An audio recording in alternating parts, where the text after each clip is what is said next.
So then that's where the problem lies. یہ بار بار کہا جا رہا ہے، جس طرح کہ آپ نے فائنانس منسٹر صاحب کو بھی سنا، انہوں نے کہا کہ وفاق غریب سے غریب تر ہوتا جا رہا ہے، صوبے جو ہیں وہ امیر تر ہوتے جا رہے ہیں. آپ کو ٹیکس کرنا پڑے گا ایگریکلچر کو، آپ کو ٹیکس کرنا پڑے گا پراپرٹی کو، اور جو آپ نے بنائے ہوئے جس طرح کہ بے نظیر انکم سپورٹ پروگرام، جو سوشل پروٹیکشن کے آپ نے پروگرام بنائے ہوئے، اس کا بھار بھی اب صوبوں کو اٹھانا ہوگا. آپ کا کیا تاثر ہے اس کے اوپر؟ دیکھیں، یہ اس میں مفروضے ہیں جس کی بنیاد پہ یہ کہا جا رہا ہے. بات یہ ہے کہ جو ریسورس شیئر کو ریورس کیا گیا، صوبوں کا بڑھایا گیا اور وفاق کا کم کیا گیا، اس کے پیچھے ایک وجہ تھی. وجہ یہ ہے کہ کنکرنٹ لسٹ ابالش ہو گئی. 40 کے قریب سبجیکٹس جو کنکرنٹ لسٹ میں تھے وہ ایکسکلوزیو صوبوں کے پاس آ گئے، وفاق کے پاس اب نہیں رہے.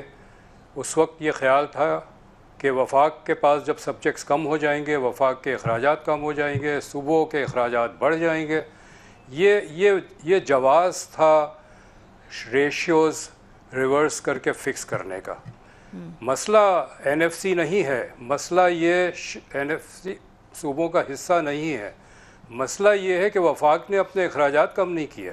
وفاق نے وہ منسٹریاں، وہ ڈویژنز، وہ ڈپارٹمنٹس جو فنکشن صوبوں کو چلے گئے تھے وہ بند نہیں کیے. آج تک 10 سال سے اوپر ہو گئے، 14 سال ہو گئے، وہ ابھی تک وفاق کے وسائل کو پی رہا ہے. یہ مسئلہ ہے.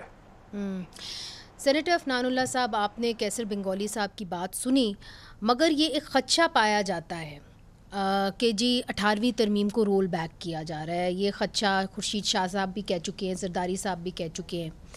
تو کیا 18ویں ترمیم کو رول بیک کرنے کی کاوش ہے، چونکہ ظاہر ہے آپ کی حکومت ہے اس وقت؟ جی بسم اللہ الرحمن الرحیم. دیکھیں، میرا نہیں خیال کہ 18ویں ترمیم کو رول بیک کیا جا سکتا ہے. اس کے لیے جس قسم کی سپورٹ ریکوائرڈ ہے وہ میں نہیں سمجھتا کہ وہ اویلیبل ہوگی، نہ پی ایم ایل این میں نہ پیپلز پارٹی میں. آپ نے پیپلز پارٹی کے تو 2 بڑے لیڈرز کو کوٹ بھی کر دیا ہے. تو یہ لوگ، کچھ لوگوں کی خواہش ضرور ہے کہ وہ رول بیک کر دیا جائے، لیکن وہ خواہش بہت پرانی خواہش ہے، کافی عرصے سے چل رہی ہے. تو ابھی تک تو ہوا نہیں اور آگے بھی نہیں ہونا چاہیے. تو یہ جو فائنانس منسٹر بات کرتے ہیں کہ جی ایگریکلچر کو اور پراپرٹی کو صوبوں کے اندر آپ ٹیکس کریں اور وہ ٹیکس جو ہے وہ آپ دیں وفاق کو، تو وہ تو 18ویں ترمیم کے پرنسپل کے خلاف ہے. اور آپ جو سوشل پروٹیکشن پروگرامز ہیں وہ وفاق نہ کریں، اس کا بھار بھی صوبے اٹھائیں. تو یہ کیسے کہہ رہے ہیں پھر؟ دیکھیں، بات یہ ہے کہ جو ایگریکلچر ہے اور ریئل اسٹیٹ ہے، یہ اس کے اندر جو گڈز والی سائیڈ ہے وہ تو آپ نے وفاق نہیں ٹیکس کرنی ہے نا، ایف بی آر نہیں کرنی. سروسز کے اوپر صوبہ لے سکتا ہے. جو آئینی ترمیم ہے اس میں سروسز اور گڈز ڈیوائڈ ہو گئے تھے. گڈز وفاق کے پاس چلا گیا تھا، سروسز جو ہیں وہ صوبے کے پاس چلی گئی تھیں. تو اس لیے صوبوں نے اپنے اپنے بنا لیے ریونیو ڈپارٹمنٹ اور وہاں سے وہ گیدر کر رہے تھے پیسہ. اب مجھے نہیں سمجھ میں آئی کہ اگر وفاق چاہتا ہے، میرا ذاتی طور پہ تو وفاق کو اس کے اوپر کیا کہتے ہیں ٹیکس کرنا چاہیے. صوبے کہاں سے، یا تو پھر آپ کو اس کو تبدیل کرنا پڑے گا. جو معاملہ ہے جو آپ نے این ایف سی ایوارڈ کے فارمولا کو تبدیل کرنا ہوگا. نہیں، آپ نے گڈز اینڈ سروسز کی ڈویژن کی ہوئی ہے نا. آپ کا سیلز ٹیکس جو گڈز کے اوپر لگے گا وہ جائے گا وفاق کو، جو سروسز کے اوپر لگے گا وہ صوبے کو جائے گا. یہ میں ایک مثال دے رہا ہوں آپ کو. اسی طرح ریئل اسٹیٹ اور اس کو جو ہے وہ جو ایگریکلچر ہے اس کو تو ایف بی آر کرے گی. میرے خیال میں تو ایف بی آر کو کرنا چاہیے بجائے اس کے کہ صوبوں کے اوپر اس کو ڈالا جائے. اچھا ڈاکٹر ہمایوں صاحب، آپ نے سنی ہوگی، آپ تھوڑے سے لیٹ آئے، مگر جو فائنانس منسٹر ہیں ان کی ہم نے ساؤنڈ بائٹ ایک چلائی جو انہوں نے ہمارے پروگرام میں کی تھی، اور انہوں نے یہ تجویز دی ہے. انہوں نے کہا کہ جی ہم اس طرح بھار نہیں اٹھا سکتے، اور یہ جو بڑے بڑے آپ کو بجلی کے بل آ رہے ہیں، جو سیلری کلاس کو پھر سے ہم ٹیکس کرے چلے جا رہے ہیں، ہمارے پاس اور کوئی آپشن ہی نہیں ہے. وہ یہ کہتے ہیں کہ ایگریکلچر کو اور پراپرٹی کو جو صوبے ہیں وہ اب ٹیکس جو ہے کلیکٹ کر کے وفاق کو دیں. اور دوسرا وہ یہ بھی کہتے ہیں کہ جو سوشل پروٹیکشن پروگرامز ہیں اس کا بھار بھی جو ہے وہ صوبے اٹھائیں. یہ آپ کو قابل قبول ہوگا؟ بسم اللہ الرحمن الرحیم. ایاک نعبد و ایاک نستعین. دیکھیں جی، ان پرنسپل اگر دیکھا جائے تو انہوں نے جو باتیں کی ہیں وہ پاکستان تحریک انصاف یہ کسی حد تک اس کی طرف ہی جا رہا تھا. ٹھیک ہے؟ اچھا، ہاں. ایک دو چیزیں دیکھیں، ایک دو چیزیں. سب سے پہلے ایک جو 3-4 چیزیں جو ڈفرینٹ ہیں اس میں، ایک تو یہ ہے کہ جیسے ابھی بات کی تھی کہ ڈیوولوشن کے بعد جو ریڈنڈنسیز ہیں ہم نے اس کو ایڈریس نہیں کیا. ہمارے پاس جو منسٹریاں ہیں فیڈرل میں، جب ان کو ہم نے ٹوٹلی ڈیوالو کر دی